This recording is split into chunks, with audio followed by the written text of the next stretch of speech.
Hello students, welcome to Magnet Brains. कैसे हैं आप सभी लोग? आई होप आप सब बढ़िया होंगे। तो आज हम क्या पढ़ने वाले हैं? आज हम पढ़ेंगे चैप्टर 5 जिसका नाम क्या है, लाइंस एंड एंगल्स। उसका क्विक रिवीजन। इसका मतलब क्या है, पूरा ही चैप्टर हम अच्छे से कंप्लीट कर चुके हैं, तो फटाफट से हम इसे रिवाइज कर लेते हैं। ठीक है, सबसे पहले तो हम क्या देखेंगे, यहाँ पर बहुत ही बेसिक से पॉइंट्स देके रखे हैं। ये आपने ऑलरेडी प्रीवियस क्लासेस में पढ़ा होगा। एक बार हम फटाफट से इसे भी रिवाइज कर लेते हैं। सबसे पहले अगर हम बात करें पॉइंट की, तो पॉइंट क्या होता है? A point is a particular spot. अगर हम किसी पेज पे पेन से, शार्प पेंसिल से ऐसा पॉइंट बना दें, ऐसा डॉट बना दे, तो इसे ही हम क्या बोलते हैं? इसे ही हम पॉइंट बोलते हैं। यहाँ पर आप देख सकते हो। और अगर हम इसे नाम दे दें तो ये क्या बन गया? Point A. ठीक है, इसको अगर हमने नाम दे दिया तो ये क्या बन जाएगा? ये बन जाएगा पॉइंट ए। ठीक है, आया समझ में? चलिए फिर अगर हम बात करें रे की, रे क्या है? अ रे has a point and x tends endlessly in one direction. क्या बोला जा रहा है? रे एक पॉइंट से स्टार्ट होता है एंड देन उसके बाद एंडलेसली एक ही डायरेक्शन में बढ़ता जाता है। ठीक है, आ गया समझ में? चलिए यहाँ पर आप देख सकते हो, ये किसका फिगर है? रे का फिगर है, जहां पर एक पॉइंट से स्टार्ट हो रहा है एंड एंडलेसली आगे बढ़ता जा रहा है एक ही डायरेक्शन में। देन उसके बाद line, a line goes on endlessly in both direction. Line की अगर हम बात करें, लाइन दोनों ही डायरेक्शन में बढ़ती जाती है, राइट एंड लेफ्ट दोनों ही डायरेक्शन में बढ़ती जाएगी एंडलेसली। ठीक है, आ गया समझ में? चलिए फिर अगर हम बात करें लाइन सेगमेंट की, a line segment is a part of a line connected by two points and points. क्या बोला जा रहा है? जो लाइन सेगमेंट रहती है वो लाइन का ही पार्ट रहती है, जो कि दो पॉइंट से कनेक्टेड रहती है, जिनको हम बोलते हैं एंड पॉइंट्स। मतलब यहां से स्टार्ट हुई, ये एक पॉइंट हो गया, यहाँ पे खत्म हुई, ये दूसरा पॉइंट हो गया, तो ये क्या रहेंगे? ये दोनों ही पॉइंट्स लाइन के रहेंगे, एंड पॉइंट्स। एंड एक और बात, लाइन सेगमेंट को हम मेजर कर सकते हैं, लेकिन लाइन को मेजर नहीं कर सकते, क्योंकि लाइन की कोई लेंथ ही नहीं होती है, वो आगे बढ़ती जाती है। लेकिन लाइन सेगमेंट की लेंथ होती है, क्योंकि उसके दो एंड पॉइंट्स रहते हैं। ठीक है, आया समझ में? चलिए फिर अगर हम बात करते हैं एंगल की, तो एंगल के बारे में क्या दे के रखा है? An angle is formed when lines और लाइन सेगमेंट मीट। क्या बोला जा रहा है? एंगल तब बनता है जब लाइन या फिर लाइन सेगमेंट्स मीट करती हैं। जैसे कि इस फिगर में आप देख सकते हो, इस फिगर में आप देख सकते हो दो लाइन आपको दिख रही होंगी, या फिर हम बोले दो लाइन सेगमेंट आपको दिख रही होंगी, एक दूसरे को मीट कर रही है, वो भी ओ पॉइंट पे। तो यहाँ पर भी एक एंगल बन रहा है, यहाँ पर भी एंगल बन रहा है, यहाँ पर भी एंगल बन रहा है, यहाँ पर भी एंगल बन रहा है। ठीक है, कौन कौन से एंगल बन रहे हैं? अगर हम यहाँ पे बात करें, एंगल पीओएस, कौन सा एंगल बना? Angle POS. देन फिर उसके बाद एंगल एसओक्यू, एक एंगल बन गया। देन उसके बाद एंगल क्यूओआर, देन उसके बाद एंगल पीओआर। चार एंगल्स यहाँ पे बन चुके हैं। ठीक है, इतना आया समझ में? चलिए नेक्स्ट अगर हम बात करें, यहाँ पर ये भी आपको दिख रहा होगा, लाइन से बना हुआ है, ट्राइंगल बना हुआ है। इस ट्राइंगल में भी अगर हम बात करें एंगल की, तो यहाँ पर एक ये एंगल हो गया, एक ये एंगल हो गया और एक ये एंगल हो गया। ठीक है, तीन एंगल्स हमें दिख रहे हैं, angle A, angle B and angle C. ठीक है, आ गया समझ में? चलिए देन उसके बाद यहाँ पर हम बात करते हैं complementary angles and supplementary angles की। ठीक है, तो कॉम्प्लीमेंट्री एंगल्स के बारे में क्या बोला जा रहा है? Two angles are said to be complementary if the sum of their measure is 90 degree. दो एंगल्स को हम कॉम्प्लीमेंट्री तब बोलेंगे जब दो एंगल्स को ऐड करके उनका सम क्या आए? 90 डिग्री आए। ठीक है, Thus angle A and angle B are complementary if angle A plus angle B is equal to 90 degree. हम एंगल A या angle A and angle B को कॉम्प्लीमेंट्री तब बोलेंगे जब angle A plus angle B करके answer क्या आए? 90 degree आए। ठीक है, आया समझ में? For example, if angle A is equal to 36 degree and angle B is equal to 54 degree, then angle A and angle B are complementary since angle A plus angle B is equal to 90 degree. Simple language में क्या बोला जा रहा है यहां पर, देख लेते हैं। यहां पर बात किसकी हो रही है? कॉम्प्लीमेंट्री एंगल्स की बात हो रही है। बोला जा रहा है angle A plus angle B अगर 90 डिग्री है तो हम angle A and angle B को क्या बोलेंगे, कॉम्प्लीमेंट्री एंगल बोलेंगे, ठीक है। तो यहाँ पर हमें क्या देके रखा है, angle A is equal to 36 degree, angle A is equal to 36 degree देके रखा है and angle B is equal to 54 degree देके रखा है। हम देख लेते हैं उनका सम 90 डिग्री आ रहा है या नहीं। एंगल ए की जगह हम लिख देंगे 36 डिग्री प्लस एंगल बी की जगह हम लिख देंगे 54 डिग्री। तो आंसर क्या आएगा, 36 प्लस 54 करोगे तो अल्टीमेटली आंसर क्या आएगा, 90 डिग्री आएगा। इसका मतलब क्या है, angle A and angle B क्या है, कॉम्प्लीमेंट्री एंगल्स है, क्योंकि इनका सम क्या आया है, 90 डिग्री आया है, ठीक है। आ गया समझ में, चलिए देन फिर उसके बाद अगर हम बात करें सप्लीमेंट्री एंगल्स की, तो क्या देखे रखा है, two angles are said to be supplementary if the sum of their measure is 180 degree.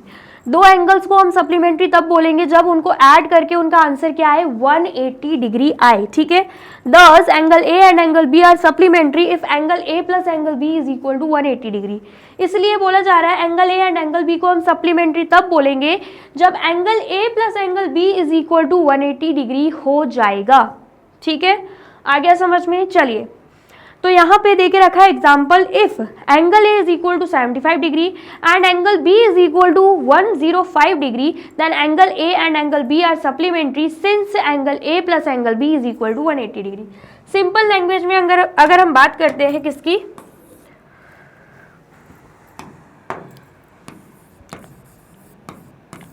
Supplementary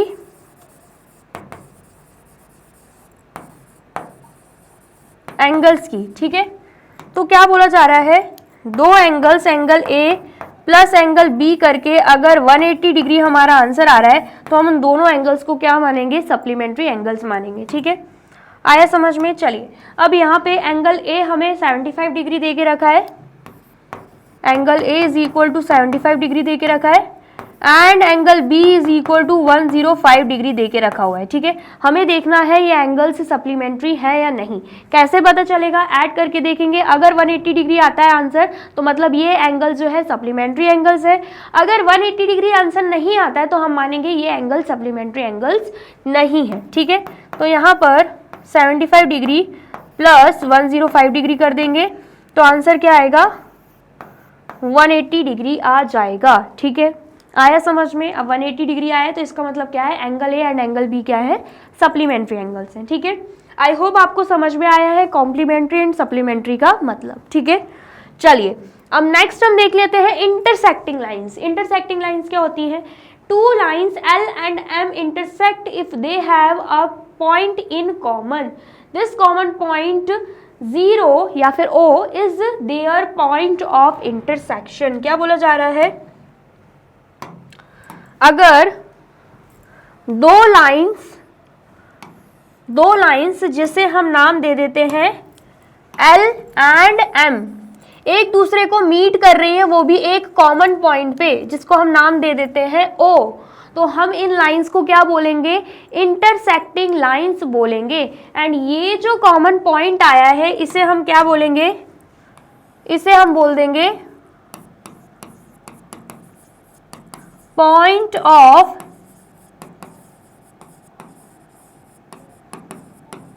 of intersection, ठीक है। आ गया समझ में, चलिए नेक्स्ट हम देख लेते हैं ट्रांसवर्सल लाइंस का मतलब।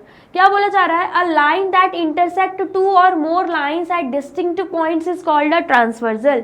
ऐसी लाइन जो कि दो या दो से ज्यादा लाइंस को इंटरसेक्ट कर रही है, वो भी डिस्टिंक्ट पॉइंट्स पे, डिस्टिंक्ट पॉइंट्स मतलब अलग अलग पॉइंट्स पे, तो उस लाइन को हम क्या बोलेंगे, ट्रांसवर्सल बोल देंगे, ठीक है। फॉर एग्जाम्पल यहां पर हम बना लेते हैं, ये दो लाइंस बनी हुई हैं, ठीक है।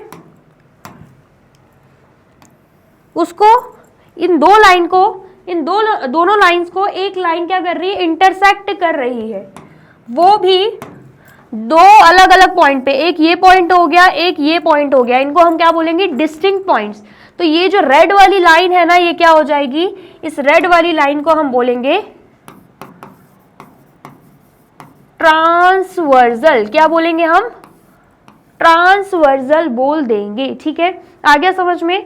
सिंपली क्या बोला जा रहा है, एक लाइन जो कि दो या दो से ज्यादा लाइन को इंटरसेक्ट कर रही है, वो भी अलग अलग पॉइंट्स पे, डिस्टिंक्ट पॉइंट्स पे, उस लाइन को हम क्या बोलेंगे, ट्रांसवर्सल या फिर ट्रांसवर्सल लाइन। ठीक है, आ गया समझ में। चलिए, इतना आया होगा आपको समझ में, ये हो गया, ये सब हो गया, बस इतना सा बचा है, वो भी हम देख लेंगे। सबसे पहले आप इतना नोट डाउन कर लीजिए। कर लिया आपने नोट डाउन? चलिए नेक्स्ट देख लेते हैं। नेक्स्ट क्या है, angles made by a transversal. अभी जस्ट हमने ट्रांसवर्सल के बारे में पढ़ा था। तो ट्रांसवर्सल मतलब जब हम ड्रॉ करते हैं तब अलग अलग एंगल्स बनते हैं। वो एंगल्स क्या है वो हमें यहाँ पे दे के रखे हैं, वो हम देख लेते हैं। क्या बोला जा रहा है, in figure 5.13 you see L and M cut by transversal P, the 8 angles marked 1 to 8 have their special names. क्या बोला जा रहा है, दो लाइन्स है एल एंड एम, उनको एक लाइन कट कर रही है पी, जिसको हम ट्रांसवर्सल मान रहे हैं। ठीक है, पी जब कट कर रही है दो लाइंस को तो 8 एंगल्स बन रहे हैं, जिनको हम 1 से लेकर 8 तक मार्क कर रहे हैं। एंड सभी एंगल्स का बोला जा रहा है अलग अलग स्पेशल नाम है, तो उन नाम के बारे में यहाँ पे दे के रखा है। ठीक है, सबसे पहले तो हम क्या कर लेंगे, यहाँ पर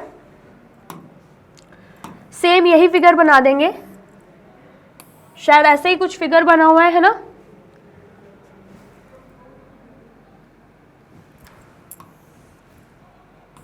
ऐसा कुछ फिगर बना हुआ है एंड एक लाइन ऐसी जा रही है ना। चलिए, अब यहाँ पर ये हो गया L, ये हो गया M, एंड ये जो लाइन है इसको हम मानेंगे P, जिसको ट्रांसवर्सल बोला जा रहा है। ठीक है, अब उसके बाद 8 एंगल्स बन रहे हैं, ये एक एंगल, ये दूसरा, ये तीसरा, ये चौथा, ये हो गया, ये हो गया, ये हो गया, ये हो गया। ठीक है, 8 एंगल बन गए। हम नाम दे देते हैं, क्या नाम है, 1 2 3 4, 1 2 3 4, एंड देन फिर यहाँ पे 5 6 7 8, तो यहाँ पर क्या आ जाएगा 5 6 7 एंड 8, ये मैंने क्या कर दिया, नाम दे दिया। ठीक है, अब हम देखते हैं यहाँ पर सबसे पहले तो इंटीरियर एंगल्स कौन कौन से हैं। क्या हम देखेंगे, इंटीरियर एंगल्स यहाँ पे कौन कौन से हैं। तो सबसे पहले अगर हम नाम लिखते हैं इंटीरियर एंगल्स का, तो अंदर वाले एंगल्स हमें क्या दिख रहे हैं, angle 3, angle 4, angle 5 and angle 6, जो कि अंदर तरफ है। ठीक है, तो हम लिख देंगे एंगल 5, सबसे पहले angle 3, angle 4, angle 5 and angle 6। ठीक है, आया समझ में। फिर उसके बाद अगर हम बात करते हैं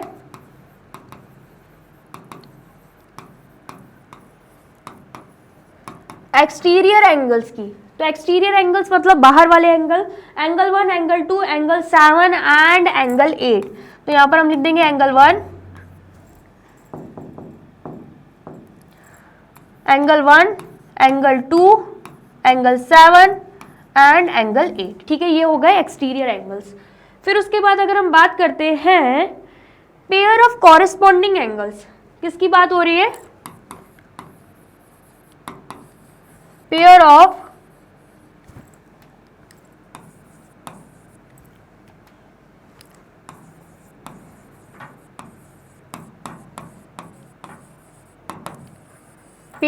कॉरेस्पॉन्डिंग एंगल्स। ठीक है, तो कौन कौन से पेयर्स हैं कॉरेस्पॉन्डिंग एंगल्स के, यहाँ पे आपको दिख रहे होंगे 1 and 5, 1 and 5, ये क्या है, कॉरेस्पॉन्डिंग एंगल्स के पेयर है। तो यहाँ पर हम लिख देंगे एंगल 1 एंड एंगल 5। ठीक है, उसके बाद और कौन सा एंगल है, जल्दी से बताइए। एक हमने लिख दिया एंगल 1 एंड एंगल 5, दूसरा क्या हो जाएगा, angle 2 and angle 6, angle 2 and angle 6। ठीक है, तीसरा पेयर हो जाएगा angle 3 and angle 7, angle 3 and angle 7। फिर उसके बाद एंगल 4 एंड एंगल 8, ये पेयर है वो भी कॉरेस्पॉन्डिंग एंगल्स के। ठीक है, आ गया समझ में। चलिए नेक्स्ट हम देख लेते हैं pair of alternate interior angles, किसके बारे में देख रहे हैं, पेयर ऑफ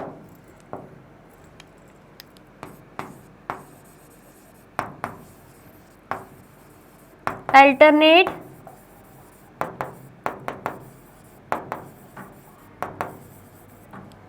इंटीरियर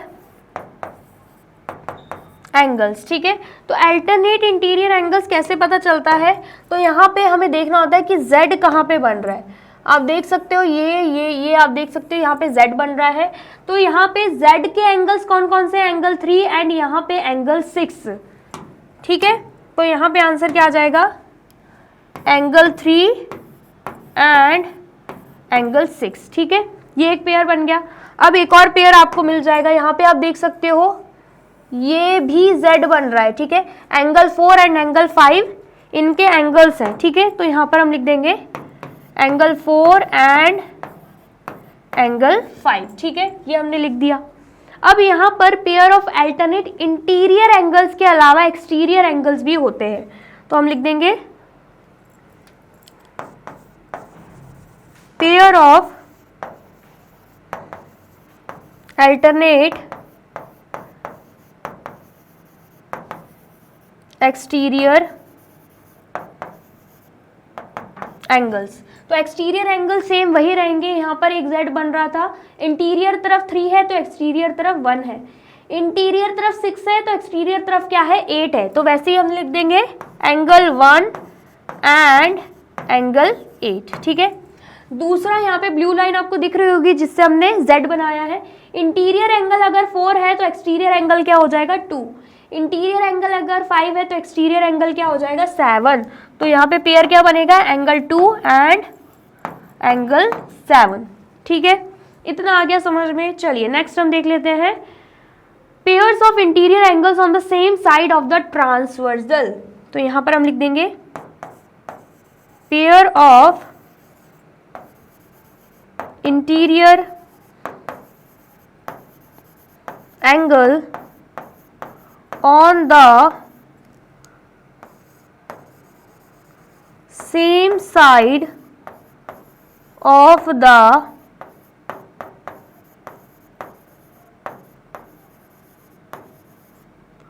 ट्रांसवर्सल। ठीक है, ट्रांसवर्सल के सेम साइड पे कौन सा एंगल बन रहा है, तो यहाँ पर आप देख सकते हो ट्रांसवर्सल ये है। अगर हम लेफ्ट साइड वाली बात करते हैं तो एंगल 3 एंड एंगल 5 है, तो हम लिख देंगे एंगल 3 एंड एंगल 5। और अगर हम बात करते हैं राइट साइड की, तो ट्रांसवर्सल के राइट साइड वो भी इंटीरियर अंदर तरफ हमें कौन सा एंगल दिख रहा है, एंगल 4 एंड एंगल 6। तो यहाँ पर हम क्या लिख देंगे, एंगल 4 एंड एंगल 6। ठीक है, आ गया समझ में। तो बस इतने ही नाम हमें दे के रखे हुए थे जो कि हमने लिख लिए हैं, तो फटाफट से आप इसे नोट डाउन कर लीजिए। कर लिया आपने नोट डाउन, देन फिर आप इस पूरे चार्ट को भी नोट डाउन कर लीजिए। कर लिया आपने नोट डाउन। चलिए, तो यहाँ पे होती है हमारी वीडियो कंप्लीट। आई होप आपको वीडियो अच्छी लगी है एंड समझ में आई है। वीडियो अगर अच्छी लगी है तो फटाफट से वीडियो को लाइक, कमेंट एंड शेयर कर दीजिए एंड देन फिर जाइए यूट्यूब चैनल पर एंड कर दीजिए मैग्नेट ब्रेन्स को subscribe. Thank you so much.